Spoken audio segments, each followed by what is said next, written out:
Bonjour à tous et bienvenue dans ce nouvel épisode d'Anomia. Je m'appelle Valentin Tonti-Bernard et j'ai décidé de créer ce podcast pour vous permettre de découvrir la vraie vie des avocats, mais surtout quelle est leur activité et quel est leur business. Anomia, c'est un cabinet de conseil en stratégie qui est exclusivement dédié aux cabinets d'avocats. Nous avons pour vocation de donner les moyens aux avocats d'atteindre leurs ambitions. Nous faisons de la formation, du coaching business ainsi que des missions de conseil en stratégie. Aujourd'hui, dans ce nouvel épisode d'Anomia, je veux faire découvrir ma conversation avec Jean-Julien Lemonnier. Maître Lemonnier est avocat associé au sein du cabinet Stephenson Hartwood et il intervient en droit de la concurrence et en antitrust. Après avoir passé 14 ans au sein du cabinet White & Case, il a rejoint ce cabinet pour en devenir associé. Il vous racontera comment il développe sa pratique, comment il crée son portefeuille client, comment il se sert du réseau international pour faire levier et surtout comment il sélectionne ses clients. Je vous souhaite une bonne écoute. Eh bien écoutez, bonjour maître Jean-Julien Lemonnier, je suis ravi de vous retrouver dans le cabinet d'avocats dans lequel vous êtes associé, le cabinet Stephenson Hartwood situé à Paris. Donc vous êtes avocat en droit de la concurrence et vous allez nous expliquer un petit peu plus ce que vous faites sur l'antitrust, etc. Bonjour maître Jean-Julien Lemonnier. Bonjour. Alors aujourd'hui, et je commence toujours par mes podcasts de la même façon, c'est maître, qui étiez-vous avant de devenir avocat ? J'étais étudiant, moi je suis un enfant du Nord, je suis né à Béthune, à une quarantaine de kilomètres de Lille, et j'ai fait toutes mes études à Lille, et c'est assez naturellement que je suis devenu avocat à partir du moment où j'ai commencé le droit, mais si je remonte avant ça en fait, et c'est un truc que j'avais l'habitude de dire quand j'étais en entretien pour les stages, on me demandait pourquoi le droit. Et j'expliquais parce que pas le football en fait. Et moi quand j'étais gamin, si on me demande ce que j'ai été avant de me projeter en tant qu'avocat, moi je me rêvais comme joueur de football professionnel et plus particulièrement gardien de but. Voilà. Et comme je mesure 1m77, j'ai assez vite compris que c'était pas pour moi. Très clair. Et alors du coup, pourquoi le métier d'avocat ? Pourquoi les études de droit ? Pourquoi vous êtes lancé là-dedans ? Écoutez, c'était osé. J'avais 13 ans et c'est un souvenir assez précis. J'ai entendu parler de l'affaire Seznec et puis ça a été comme un flash. Et puis de fil en aiguille, j'allais aussi assister à des audiences au tribunal de grande instance de Béthune. Et puis j'ai rencontré des avocats. Et puis le projet s'est fait comme ça, finalement, assez naturellement. Et je pense que rétrospectivement, là aujourd'hui j'ai une grosse quarantaine d'années, je pense que j'étais fait pour ça et que je ne me suis pas trompé dans mes orientations au final.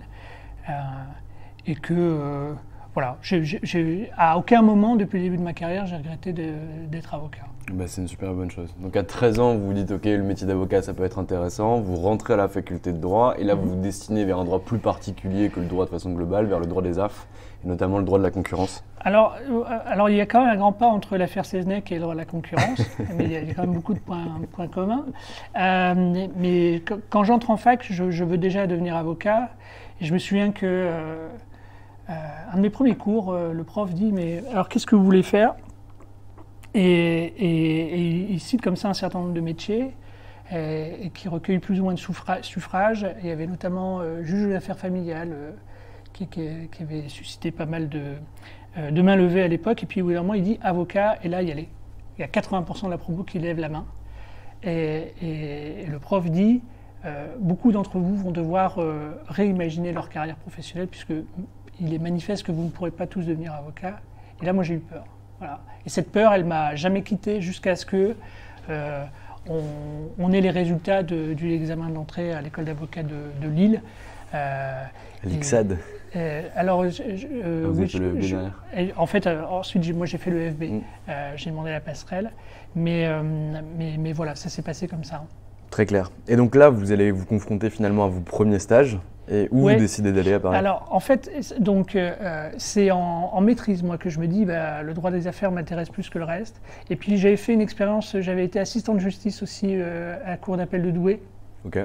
Moi, j'avais adoré côtoyer, à l'époque, j'étais au parquet général et j'ai vraiment été en contact avec des gens merveilleux. Il y avait Eric Bedos, en particulier, qui m'avait vraiment je me souviens d'une discussion dans son bureau qui était juste géniale. Et il y avait aussi Béfi, qui était le proc dans l'affaire OMVA. Donc l'affaire OMVA, c'était un petit peu la réunion de toutes mes passions. Et donc je me souviens que c'était formidable, mais j'avais bossé sur des dossiers qui étaient très très durs, les frères Jourdan, d'autres, et avec des affaires, et puis aussi le dossier d'Outreau. Et je m'étais dit que j'avais pas le cuir assez épais pour au quotidien faire face à ça. Donc tout doucement, je me suis dirigé vers le droit des affaires. Et donc j'ai fait 4 ans à Lille. Après, j'ai fait 1 an à Montpellier en DESS. Et moi, je rencontre le droit de la concurrence. C'est Jean-Paul Cailloux, qui est malheureusement décédé peu de temps après. Il donne le premier cours de droit de la concurrence. Je suis en maîtrise. Et ce jour-là, je dis, c'est ce que je veux faire. Et donc, je lui parle et je lui dis, mais qu'est-ce qu'il faudrait faire? Il m'a dit, déjà, faites un 3e cycle. Et puis, il ne serait pas déconnant de faire une école de commerce. Et c'était des choses qui se faisaient assez peu à l'époque. Alors aujourd'hui, maintenant, tout est organisé. Les gens peuvent cumuler les cursus. On aménage les cours, on aménage tout. À l'époque, pas du tout. Et je me souviens que j'ai dû convaincre un peu tout le monde que c'était pertinent. Et donc, je me suis retrouvé comme ça à l'EDEC. Et à l'EDEC, on a été mis en relation avec des cabinets d'avocats parce qu'il y avait des forums, ce genre de choses. Et c'est comme ça que j'ai fait mon premier stage. J'ai fait un petit stage chez Wilhelm. Et c'est comme ça que je suis allé chez CMS. Et après, tout s'est enquillé, Baker McKenzie et les autres. Et me voilà. Très clair. Et donc, qu'est-ce que vous trouvez finalement dans la pratique du droit au sein d'un cabinet d'avocats lorsque vous arriviez en tant que stagiaire, puis a posteriori en tant que collaborateur? Est-ce que c'est vraiment l'image que vous avez du métier? Non, pas du tout. En fait, n'ayant pas d'avocat dans la famille, je me remettais un peu à l'image qu'on pouvait avoir. Et moi, je voyais un métier beaucoup plus dans l'oralité, en fait. Et pas du tout le côté recherche, ce côté fastidieux, ce côté beaucoup de lecture. Je voyais ça de manière beaucoup plus virtuose, en fait. Et finalement, j'ai rencontré des gens très performants intellectuellement dans ma carrière, mais les seuls avocats qui réussissent, c'est ceux qui bossent. Il n'y a pas de secret. Et ça a été une découverte en fait. À la fac, tout ça, on arrive à passer des années sans trop forcément passer de temps, juste en étant un peu malin sur les dernières semaines au moment des révisions. Quand on arrive en cabinet, moi mes premiers stages, je rentrais chez moi le soir à 21h, 21h30, à 22h j'étais couché, j'avais besoin de dormir pour récupérer parce qu'on est éponge en fait. Et ça c'est ce que je dis aujourd'hui aux stagiaires, c'est qu'il faut vraiment que vous soyez une éponge pour vous imprégner du métier. Mais ce côté très fastidieux et ce côté vraiment recherche fine et poussée et toujours chercher, ça a été une vraie découverte. Très clair. Et donc vous faites votre première collaboration où ? Juste ici à côté, là, chez White & Case. En fait, je suis en stage final là-bas, dans l'équipe à l'époque de Jean-Patrice de la Laurencie, qui est le partenaire. Et écoutez, ça se passe bien. Et à la fin, je me souviens que c'est lui qui avait abordé la question en disant, vous savez, nous évoquerons pas mal la question de votre pérennité au sein de l'équipe entre nous. Et j'ai saisi l'occasion et ça s'est fait comme ça. Et donc chez White & Case, donc ça dure, écoutez, ça s'est fini là en... Quasi 15 ans. Ouais, un peu moins. Moi je suis stagiaire en 2007. Et donc, oui, ça fait un petit 14 ans. Et puis là-bas, j'ai évolué, je dirais, normalement. Et j'ai été promu counsel je crois, 1er janvier 2018. Et puis voilà, après, si vous voulez, soit vous parvenez... encore une fois, moi, quand je suis devenu avocat, aujourd'hui, les gens, parfois, vous disent, moi, je vais faire ça 3 ans, puis après, je vais aller en entreprise, ou je vais aller dans une autorité. Moi, honnêtement, je n'ai jamais fonctionné comme ça. Moi, je suis rentré dans la profession en me disant que j'allais y faire carrière. Et que donc l'évolution naturelle, c'était de devenir partenaire. Alors, idéalement, mais il faut un certain alignement des planètes, ça aurait pu faire sens que ça se passe là-bas, ça ne s'est pas fait là-bas. Et donc à un moment, vous savez, c'est un système de bouturage en fait, les équipes de cabinet d'avocats. C'est-à-dire que c'est un peu comme les bambous. On prend et on met en racine ailleurs, et puis on voit si ça pousse. Donc, moi aujourd'hui j'en suis là. Donc c'est challenging, mais en même temps c'est quelque chose que j'avais souhaité depuis longtemps et je suis ravi de ce que je suis en train de vivre. Très clair. Et donc, parce que vous avez quand même 14 ans d'expérience chez White & Case, qu'est-ce que vous voyez au fur et à mesure des années? Est-ce que vous voyez une progression, non pas technique, mais vraiment dans la pyramide, entre guillemets, du cabinet d'avocats et votre rôle qui change Oui. finalement? Okay. En fait, c'est drôle parce que moi, quand j'ai commencé, comme j'ai commencé dans le cabinet où j'étais stagiaire, un vendredi, je suis parti comme stagiaire et un lundi, je suis arrivé comme collaborateur. Et par exemple, les stagiaires avec qui j'étais stagiaire étaient encore stagiaires. Et donc, si vous voulez, moi j'avais l'impression de m'être transformé, mais en même temps, je me disais, mais vendredi, il n'y avait pas beaucoup de différence avec ces gens-là, il n'y a pas de raison qu'il y en ait beaucoup le lundi. Du reste, j'avais du mal à donner, c'était très bizarre un petit peu la relation pendant quelques semaines ou mois. Et puis en fait, votre crédibilité, votre légitimité, vous la tirez d'abord, en tout cas c'est comme ça que ça s'est passé pour moi, quand vous apercevez que les gens qui arrivent et qui sont stagiaires, vous avez de la valeur ajoutée par rapport à leur travail. Et ça, c'est vraiment l'expérience qui vous le donne. Et c'est ça qui vous légitime en fait. Et ça vous pousse par derrière. Et puis au bout d'un moment, on vous donne des responsabilités, vous montez en charge et vous montez en responsabilité sur les dossiers. Puis vous avez un peu peur au début, puis vous demandez beaucoup de conseils, puis après vous en demandez moins. Et puis parfois il y a des accros, parfois il y a des choses que vous réussissez, d'autres que vous ne réussissez pas. Et puis c'est comme ça que vous évoluez, puis au bout d'un moment vous êtes bien. Voilà. Vous êtes en... Alors, et jamais de confort dans nos milieux, c'est des métiers qui sont très difficiles, très exigeants. Moi je sais aussi que ce qui est peut-être cette constance aussi qui est dure à atteindre. Mais c'est comme ça que ça s'est fait. Et c'est très progressif. Et en fait, au bout d'un moment, donc, vous avez de la valeur ajoutée par rapport aux stagiaires. Puis après, vous apercevez que les gens qui sont en première année, deuxième année, vous avez de la valeur ajoutée aussi par rapport. Et c'est ça en fait. Et puis au bout d'un moment, vous apercevez que vous avez de la valeur ajoutée tout court. Et c'est là où vous commencez à arriver à maturité, je pense.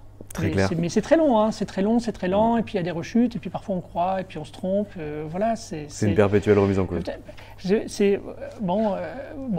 trouve que là en plus, il n'y a pas très longtemps, moi j'ai évolué, j'ai été premier partenaire, il y a des gens qui vous appellent en disant, oh là, mais super ton parcours, et les gens comme ça ont une impression de linéarité que moi j'ai pas du tout en fait. Voilà, mais quand on regarde les choses de l'extérieur, on ne perçoit pas forcément les difficultés, les doutes, parfois la fatigue, un petit peu le ras-le-bol, les coups durs, mais bon. Vous parlez beaucoup de technique et d'évolution dans la technique par rapport à la valeur ajoutée que vous aviez sur un stagiaire, puis sur les collabs 1, 2, 3 par rapport à l'évolution et l'expérience que vous aviez acquise au sein du cabinet d'avocats. On va maintenant passer sur le développement commercial qui est un pilier aussi très fort pour devenir partenaire au sein d'un cabinet, n'importe quelle typologie de cabinet. Est-ce que vous avez commencé à développer votre clientèle personnelle très tôt chez White & Case ou est-ce que vous avez plutôt attendu pour la développer ou œuvré plutôt pour la clientèle du cabinet? Ça peut être très long comme réponse. En fait, le BD, et moi c'est super parce qu'à l'époque l'équipe était toute petite, aujourd'hui la taille critique d'une équipe en antitrust, les plus grandes, il y a 15, 20 personnes. Chez White, alors que Jean-Patrice était vraiment une sommité, on n'est pas si nombreux que ça. Et en fait, moi j'ai d'abord aidé des avocats à faire du BD. C'est comme ça que, voilà. C'est-à-dire que quand vous êtes en première, deuxième année, vous pouvez dépanner des copains, mais sur des sujets très généraux, c'est très rare qu'on vienne me voir sur un sujet antitrust. Moi, les premières personnes qui m'ont rappelé, je sais pas, j'avais 8 ou 9 ans d'expérience. Et donc les dossiers perso, ça vient à mon avis un peu plus tard. D'abord, ce que vous faites, c'est que vous aidez des gens à faire du BD. Et de la même manière, c'est-à-dire qu'au début, vous êtes exécutant, Puis après, vous voyez des trucs dans la presse, vous voyez des sujets qui se développent, et vous vous dites, tiens, il y a peut-être un trend là, peut-être qu'il faudrait qu'on essaye de se mettre là-dessus. Et puis les gens étaient assez réceptifs, et puis voilà, et puis vous commencez à monter, à aider les gens à faire des conférences, et puis des articles, et après c'est parti. Mais donc si vous voulez, les choses elles se font en parallèle, mais moi j'avais aussi pas mal investi dans le BD, c'est-à-dire de la clientèle, c'est comment développer aussi l'activité avec les clients existants. Il y a différentes formes de BD, il y a vraiment aller chercher de nouveaux clients et puis essayer de renforcer la relation avec un client existant. On a l'acquisition de nouveaux clients et la vente additionnelle sur les clients existants. C'est ça. Et donc voilà, et puis après quand vous partez, écoutez, vous emmenez d'abord, oui, les gens avec qui vous avez noué des liens, et puis s'ils vous suivent ou pas. Et puis après, il y a aussi là où vous arrivez, et là vous recommencez, c'est-à-dire que là maintenant, vous découvrez un peu avec plus de précision avec qui les gens chez qui vous arrivez travaillent. Vous voyez ce que vous pouvez faire. Alors comme en principe, ils se sont un peu renseignés sur vous avant et qu'ils connaissent leurs clients, ils vous prennent parce qu'ils pensent qu'il y a des synergies possibles. Mais les choses, elles se font progressivement et voilà. Donc finalement, vous décidez de partir de chez White & Case quand vous avez une offre de Stephenson Hartwood et que vous comprenez que finalement les planètes ne sont pas alignées chez vous pour vous assister chez White. Alors il y a tous les agréments dans votre recette, là, dans la manière dont vous le dites. L'ordre n'est pas tout à fait le même. Mais voilà. Écoutez, il y a... Voilà. Vous comprenez à un moment que les planètes ne sont pas alignées et puis si vous ne l'avez pas compris, on vous le dit. Voilà. Très clair. Ok. Et donc là, vous avez finalement la possibilité de vous tourner vers le marché. Un avocat qui a bossé pendant 14 ans chez White & Case, ça coûte cher, mais ça peut rapporter beaucoup. Est-ce que vous avez plusieurs offres qui sont faites ou c'est vous qui vous déplacez finalement chez Stephenson Hartwood ou vous avez un chasseur qui vient vous proposer une kyrielle de cabinets d'avocats? Alors en fait, alors tout ça c'est cyclique. N'allez pas imaginer que le téléphone sonne tous les jours. Voilà. Mais non, mais parce que en fait. Vous avez eu 4 appels de recruteurs, je l'ai vu. Non, mais là ils ont compris que j'étais maqué. En fait, si vous voulez, vous avez différents profils sur lesquels les chasseurs, par exemple, quelqu'un qui a été entre guillemets dégrossi, c'est-à-dire qui a fait 2 ans, 3 ans dans un cabinet d'avocat, c'est quelqu'un qui est très sollicité en fait. Moi je l'ai été à cette période-là et à l'époque j'avais choisi de rester chez White pour plein de raisons. Mais vous voyez par exemple, les premières fois où j'ai été appelé par des chasseurs, enfin je veux dire ça flatte quoi. Bien sûr. Bon, mais après quand vous vieillissez et quand vous gagnez en expérience, en fait il y a vers 7e, 8e année, ça recommence. Et puis après, ça se recalme. Et puis après, vous avez comme ça, une fois de temps en temps, des appels. Puis en fait, moi, je vais vous dire comment ça s'est passé. C'est que j'avais eu des appels de chasseurs. J'ai toujours répondu aux chasseurs quand j'ai été appelé parce que c'était aussi une bonne manière d'être en contact avec le marché et puis de savoir un petit peu quelles étaient les tendances. Voilà. Et puis c'est jamais mauvais en fait de se mettre un peu sur le grill et d'avoir des entretiens avec des confrères. Voilà, voir quel est leur ressenti sur votre profil. Au moins un titre d'entraînement, c'était utile pour moi. Et donc, moi, j'avais été appelé par des chasseurs, et puis j'ai aussi renoué des contacts avec des chasseurs, et j'ai évoqué avec eux. Je leur ai dit, voilà, j'en suis là, donc si vous voyez, ou si tu vois, parce que il y en a avec qui on discute depuis 10 ans, donc voilà. Écoute, j'aurai une oreille plus attentive que ce que j'ai pu avoir par le passé. Moi, j'étais fixé sur devenir partenaire. C'était un des éléments essentiels. Donc, les gens qui m'ont dit, bah oui, mais il y aura peut-être un petit SaaS, cancel. Et non, parce que j'ai aussi été cancel pendant 3 ans et je sais aussi quelles sont les limites de la fonction. Et donc, c'est quoi les limites? Ça m'intéresse. Personne n'en a jamais parlé. Bah, vous n'êtes pas en charge en fait. Vous voyez ce que je veux dire? Okay. C'est que vous n'êtes pas partenaire. Voilà, donc après, vous pouvez avoir des initiatives, tout ça, mais il faut toujours être backé, Et donc, vous n'avez pas les mains libres. Pas une autonomie globale, quoi. Et puis, aujourd'hui que je suis associé, vraiment, je le mesure. C'est-à-dire que, voilà. Alors, c'est d'autres vertiges et c'est d'autres problèmes, mais le fait d'être ne pas avoir à référer, de ne pas avoir tout ça. Voilà, en gros, partenaire, vous avez les clés du camion. Alors, les clés du camion ou de la camionnette, hein, mais vous êtes plus, vous avez les mains sur le volant, quoi, tout simplement. Et donc sur les initiatives, sur un tas de trucs, vous êtes décisionnaire. Donc, c'est sur cet aspect particulier, c'est un petit peu plus facile. Donc, si vous voulez, voilà. Donc, moi, j'ai des contacts avec des chasseurs. On me parle de projets. Et voilà, oui, j'avais, au moment où je décide d'aller chez Stephenson Harwood, oui, il y avait des projets ailleurs, intéressants aussi. J'ai même été désolé parce que, en fait, à un moment, c'est un peu flou dans votre tête parce que vous voulez prendre la bonne décision et puis il y a des choses qui vous intéressent à divers endroits et puis des gens avec qui vous avez eu des bons fits aussi. Et donc, c'est compliqué, voilà. Et ça, c'est vrai que les dernières semaines avant la décision, c'était pas évident. Mais voilà, ce qui était bien ici, c'était l'aspect, on crée une équipe dans un cabinet et un bureau qui lui-même est en expansion parce qu'il y a eu d'autres arrivées. Et il y en a encore qui sont dans le pipe. Et donc c'est tout ça qui m'a séduit. Et puis les rencontres aussi. De toute façon, enfin voilà. Après, le métier, c'est des rencontres. Jean-Patrice de Lancy, c'est quelqu'un avec qui je suis toujours en contact. Voilà. Donc les rencontres, c'est aussi au-delà du business, au-delà de tout ça. Le fait de se dire, tiens, bah voilà, avec ces gens-là, je suis en confiance, c'est important aussi.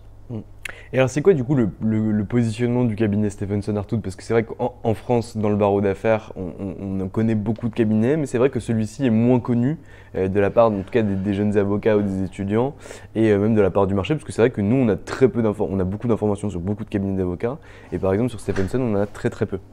Bah écoutez, le cabinet, il est là quand même depuis 20 ans. Hein. Okay. Donc voilà. Après moi, si vous voulez, je vais pas, faudrait faire une interview avec les gens qui dirigent le bureau. Je ne veux pas parler à leur nom, mais écoutez, ici il y a quand même, il y a à la fois des gens qui ont une légitimité dans leur practice et des gens qui sont solidement établis, et puis une volonté d'étoffer un petit peu l'offre de services qu'on peut faire avec, je dirais. C'est pas une nouvelle vague, mais disons des gens un petit peu qui ont mon profil, qui ont vécu dans des structures internationales et donc qui savent un petit peu comment ça fonctionne tout ça, et qui sont à un niveau d'expérience et puis avec une légitimité technique qui leur permet de développer, puis qui ont, qui ont de l'énergie. Voilà. Moi, ce qui m'a plu aussi ici en arrivant, c'est cette espèce à la fois de centre de gravité et un peu costaud sur certaines practices, et puis la volonté de se lancer avec des gens qui ont un peu mon profil et qui ont de l'énergie à revendre. Et donc c'est le mariage des deux qui m'intéresse plus. Et puis Stephenson Harwood, par ailleurs, à Londres, c'est quand même un cabinet qui est costaud et qui est solidement établi aussi en Asie, enfin voilà, avec un beau réseau aussi de partenariat avec d'autres cabinets. J'ai l'impression de vous lire une brochure là, mais c'est comme ça que je le vis. C'est important. Je sais qu'il était extrêmement bien implanté à Londres et en Asie, mais c'est vrai qu'en France, on le voit assez peu apparaître. Peut-être qu'on n'est pas assez attentif à ce cabinet. On va changer un petit peu notre fusil d'épaule. Donc, vous arrivez au sein de ce cabinet-là, énorme valorisation, vous devenez partenaire. Par contre, vous devez développer une pratique. Est-ce qu'on vous met des moyens à disposition pour développer la pratique? Est-ce qu'on vous donne des méthodes de développement? Est-ce que vous allez avoir vos premiers clients sur le cross-selling? Est-ce que vous venez avec des clients chez White & Case? Comment vous faites? Alors, non, il y a tout ça. Il y a un peu tout ça. Mais oui, on est... si vous voulez, à la fois, on vous fait confiance et vous êtes assez en autonomie, voilà. Et puis en même temps, on vous donne des outils, oui, effectivement. Et puis moi, un des gros outils, c'est aussi... de pouvoir monter une équipe et donc d'investir un petit peu. Moi, je suis ravi parce que je me suis occupé pendant 10 ans du recrutement des stagiaires, puis des collabs chez White. Et c'est un truc qui me tient vraiment à cœur. Et parmi tous les gens que j'ai vu passer dans mon équipe, il y en a certains avec qui on a, au-delà de l'appréciation, du niveau technique ou des contributions sur les dossiers, il y a aussi des gens avec qui vous avez eu des fits personnel plus ou moins important. Et quand vous avez la chance de quelqu'un qui est très costaud intellectuellement et puis techniquement, et en plus vous entendrez très bien, quand vous créez une équipe comme j'ai eu à le faire là, vous faites votre petit tableau avec les noms des gens que vous voudriez amener. Et moi, j'ai la chance que la première personne qui était sur ma liste, elle m'a rejoint aujourd'hui. C'est Laetitia Gebali, avec qui on avait travaillé ensemble plusieurs années chez White, qui ensuite est partie à la Creux, et qui m'a rejoint là il y a 2 mois. Et donc ça, vous voyez, par exemple, quand on vous dit vous donnez les moyens de vous développer, bah ça, c'est vraiment me donner les moyens de me développer, parce que habituellement, quand un jeune partenaire comme ça crée une équipe, on lui dit, bah voilà, prends plutôt un profil junior que tu vas former. Là, c'est pas exactement ce profil-là, mais pour moi, c'est un confort. Et puis, on a économisé tout ce temps, comme on se connaît parfaitement. Tout de suite, on a été opérationnel. Et donc voilà, oui, vous avez des trainings, oui, vous avez des contacts. On essaie de favoriser le cross-selling aussi avec les bureaux étrangers. Donc, et même si c'est compliqué aujourd'hui, on vous fait des visios avec des gens pour que vous échangiez, expliquer votre practice, la leur, pour voir comment on peut travailler ensemble. Moi, je travaille avec des gens, plus de Londres aujourd'hui, mais on a aussi fait des pitchs pour l'Asie, des choses comme ça. Et donc, peu à peu, comme ça, vous vous enracinez dans le réseau et vous êtes apparent. Et donc, c'est un peu tout ça. Très clair. Et c'est quoi, vous, clients cibles? Wow, c'est pas pour le bon mot, mais c'est d'abord ceux qui veulent, si vous voulez. C'est très compliqué de répondre à cette question-là, en fait. Moi, les clients cibles, c'est déjà ceux avec qui j'ai déjà travaillé, avec qui je travaille encore, avec qui on se connaît. Comment dire, quand vous avez travaillé pendant 10 ans avec des gens, ou 5 ans, ou 10 ans, et que quand on leur dit, bah voilà, je vais bouger, et que l'écho est favorable, tout ça, c'est des choses que vous devez cultiver et qui font plaisir. Donc c'est ça. Après, il n'y a pas de type d'entreprise particulière dans les secteurs d'activité? En fait, c'est varié. En fait, moi aujourd'hui, je travaille avec une start-up, par exemple. Si je regarde mes emails de ce matin, dedans il y a une start-up, il y a une grosse banque, il y a après, il y a une opération corporate avec une boîte du CAC 40. Voilà, donc en réalité, c'est très varié.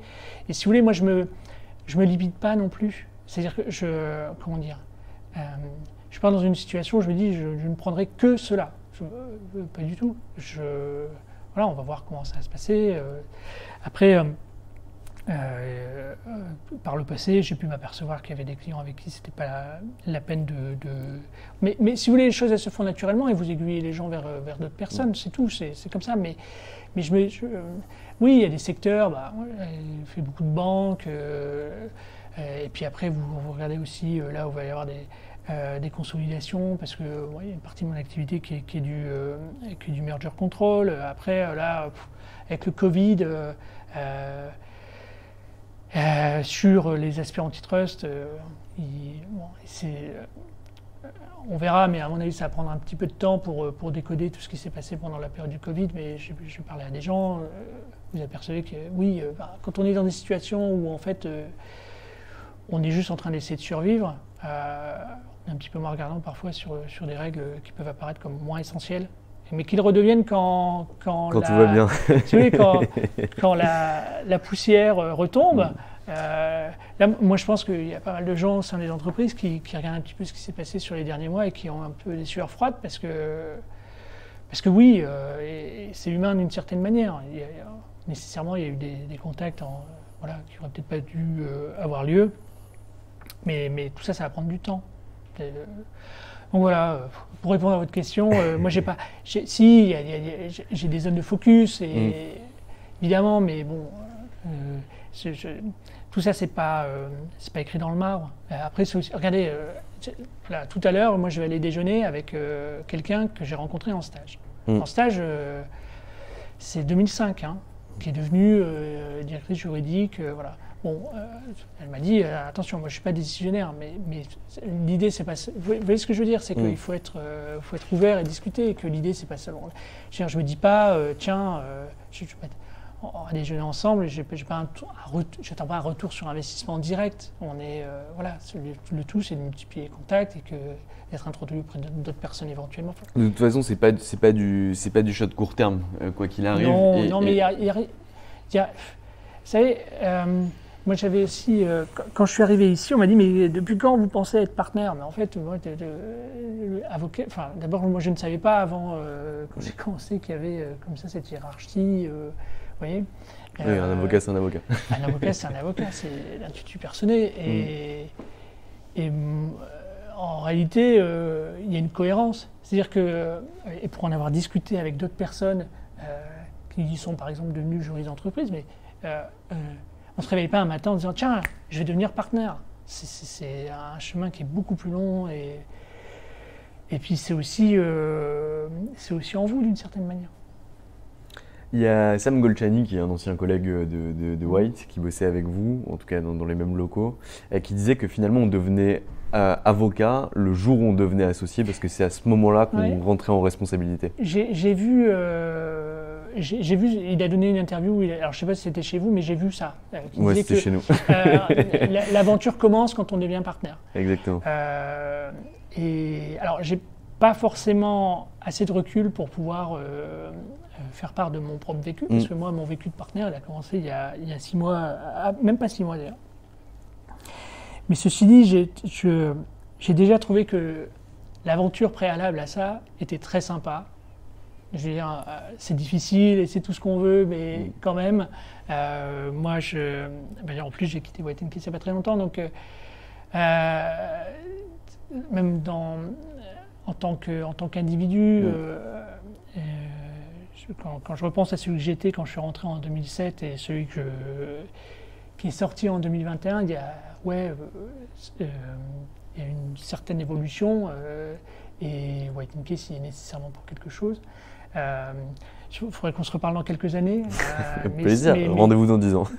Pourquoi pas, mais c'est vrai que c'est exaltant. C'est vrai que c'est exaltant. C'est impliquant, et c'est pas facile, mais oui, c'est exaltant. Ça, incontestablement, il y a une espèce ça vous emporte en fait, et une forme d'implication totale. Alors, par ailleurs, j'ai une vie. Je suis marié, j'ai 3 enfants, et j'essaie de me consacrer à cette vie-là aussi ce qu'il faut. Donc, quand on essaye de mener les deux de front, j'ai une épouse aussi qui est avocate associée. Et donc, tout ça, ça demande beaucoup et c'est un peu éprouvant. Mais oui, le terme exaltant, je pense, est approprié. Ouais. Très clair. Vous m'avez parlé du développement que vous faisiez, entre guillemets, en exécutant pour les autres lorsque vous étiez chez White & Case dans les premières années de vos collaborations. Aujourd'hui, vous êtes finalement en responsabilité. Vous devez, vous aussi, mettre des actions de développement en place pour développer le portefeuille de clients que vous venez de créer finalement chez Stephenson Hartwood. Qu'est-ce que vous mettez concrètement en place? Est-ce que vous avez déjà mis des choses en place depuis votre arrivée? Excepté ce que vous me disiez, bien sûr, continuer à travailler le bouche à oreille, avec les contacts que vous aviez, etc. Mais vraiment des actions concrètes que vous avez mises en place. Mais si vous voulez, c'est pas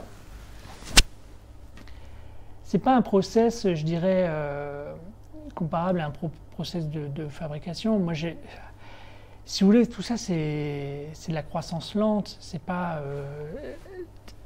J'ai vraiment. Autant j'ai l'impression de faire des choses très concrètes tous les jours. Ça va d'écrire des articles, renouer des contacts. Vous voyez, on va faire une conférence là bientôt. Tout ça, c'est très concret et puis les déjeuners. Mais j'ai pas de recette, si vous voulez. C'est un peu tout ça, un peu tout ça depuis tout le temps. Mais j'ai pas, si vous voulez, c'est pas comme. Alors, il y a des gens qui font aujourd'hui des applis sur tout ça, sur le BD, avec comme ça des tableaux de bord. Moi, des tableaux de bord, dans ma tête, j'en ai nécessairement. Mais vous dire comme ça et systématiser un peu ce que ça donne en termes très mécaniques et c'est très difficile parce qu'en fait, je fais plein de trucs, quoi.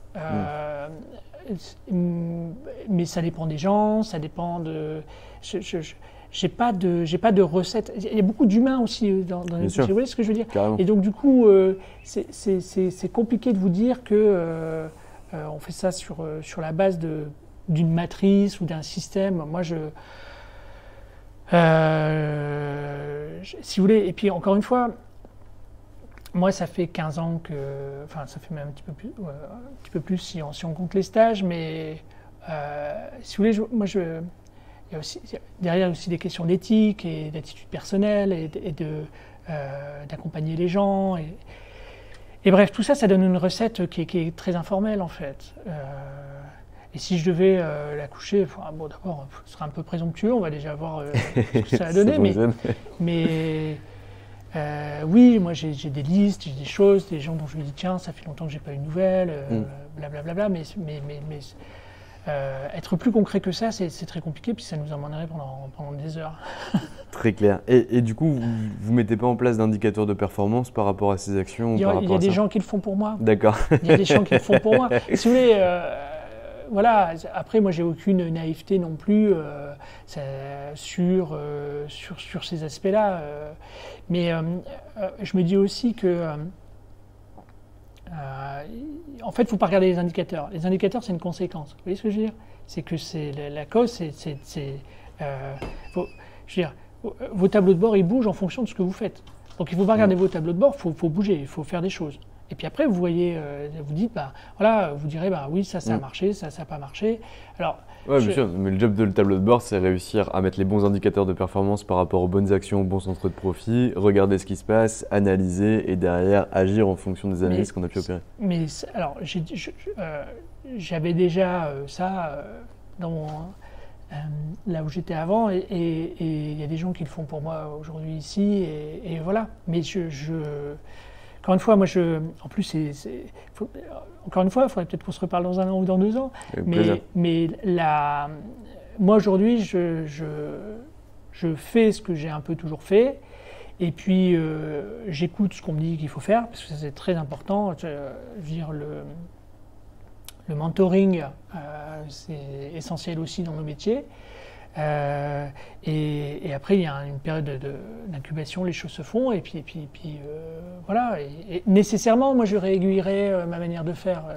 J'ai pas la prétention, voilà, faut rester humble. Mais voilà. Très clair.